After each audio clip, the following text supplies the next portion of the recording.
Siamo in collegamento con il sindaco di Montevarchi, Silvia Chiassai Martini, per parlare del tema delle comunità energetiche. Buongiorno. Buongiorno e grazie per l'invito. La prima domanda che le pongo, sindaco, è Montevarchi. Ecco, partirei con una presentazione del comune, quanti abitanti ha, com'è il territorio, ecco. Allora, Montevarchi è la seconda città della provincia di Arezzo per numero di abitanti, siamo più di 24.000. È una città particolarmente industrializzata, fatta di piccole, medie e grandi imprese in diversi settori, dalla moda, dall'alta moda, a tutto il settore poi anche degli accessori legati alla moda e tutta la lavorazione diciamo lo smaltimento e il recupero dei materiali. Però ci sono settori anche legati all'elettronica, alla meccatronica, quindi è una realtà produttiva molto fervida che nasce da una tradizione del cappellificio decenni indietro, che ha sempre visto questa città da un punto di vista dell'imprenditoria una città molto attiva. Un'imprenditoria che è nata e che si è sviluppata nei decenni di generazione in generazione ed è riuscita a stare a passo con i tempi, quindi ad adeguarsi, a passare dalle botteghe, dalle piccole imprese artigianali, magari familiari, ed è riuscita invece poi a creare un prodotto di eccellenza grazie alle maestranze che sono nate nei decenni nel nostro comune e che ha portato all'insediamento di grandi marchi legati alla moda, ma anche di grandi aziende legate ad altri settori. Quindi una realtà molto attiva, molto fervida, cioè tende, diciamo, anche in questo momento molto difficile, legato prima alla pandemia, adesso alla crisi energetica, a stare al passo con i tempi e a riuscire a non a sopperire a questi momenti di difficoltà cercando di andare avanti, di non fermarsi mai. E sono tutte realtà imprenditoriali molto legate al territorio, quindi cercano sempre di valorizzare il lavoratore, di avere i lavoratori del territorio perché si sentano a casa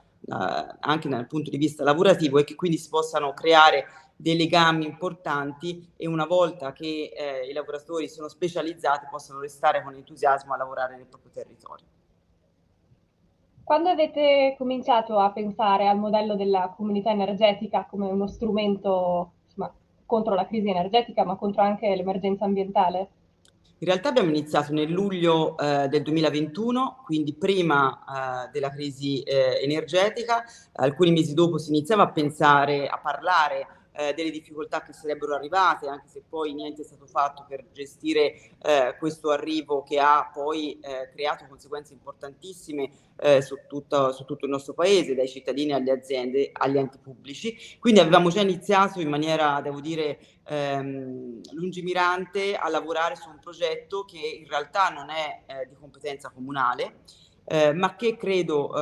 che in un momento storico come questo gli amministratori debbano soprattutto pensare, oltre ad una gestione ordinaria dell'ente, pensare a progettualità straordinarie che possano disegnare il futuro dei prossimi 20-30 anni della propria città. Questo è quello che abbiamo cercato di fare e l'abbiamo fatto all'insegna appunto della tutela dell'ambiente ma anche del risparmio energetico. Sappiamo tutti qual è l'agenda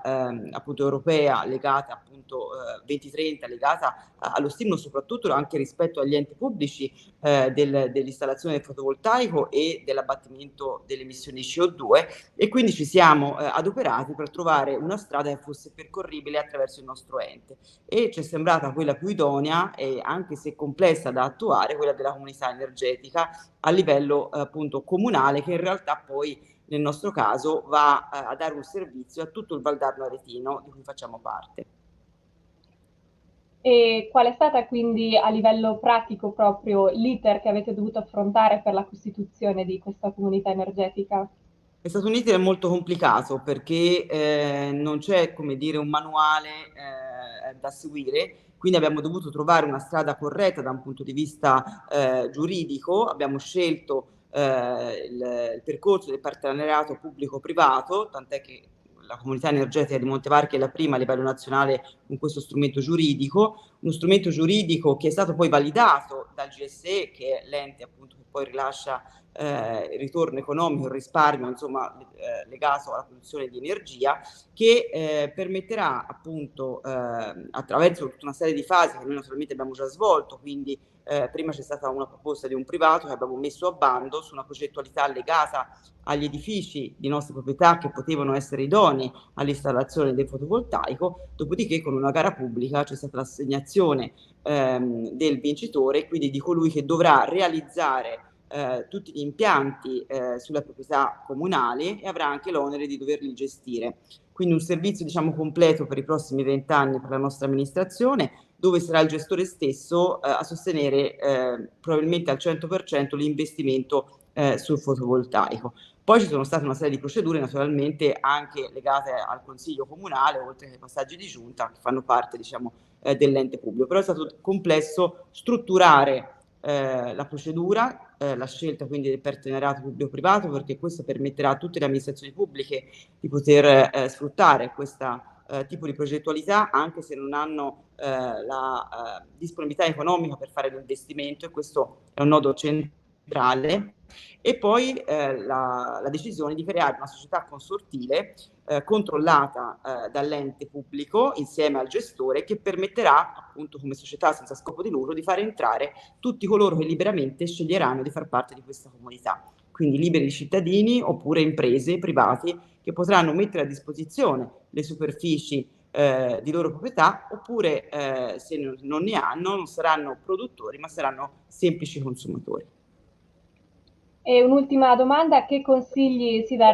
sentirebbe di dare, ecco, a quei sindaci che si stanno approcciando magari per la prima volta al modello delle comunità energetiche, che sono un tema ora molto in voga, quindi appunto il rischio di incappare o in errori o di perdersi è piuttosto alto? Ti devo dire che la procedura è particolarmente complicata, per noi lo è stata ancora di più perché siamo stati pionieri, quindi c'è stato insomma un lavoro molto complicato, però abbiamo avuto anche il supporto e il confronto con il GSE che è servito moltissimo. Beh, io essendo anche presidente di provincia ho poi deciso di provare a sviluppare questa modalità anche a livello provinciale. Riuscendo ad avere la possibilità poi da ARERA di creare una cabina unica e quindi permetta di creare una comunità energetica in maniera molto più vasta, coinvolgendo nel mio caso i 36 comuni della nostra provincia, e io credo e spero che questa modalità, questo modello della comunità energetica si possa sviluppare più che a livello comunale, a livello provinciale. Questo permetterebbe, attraverso le 76 province d'Italia, di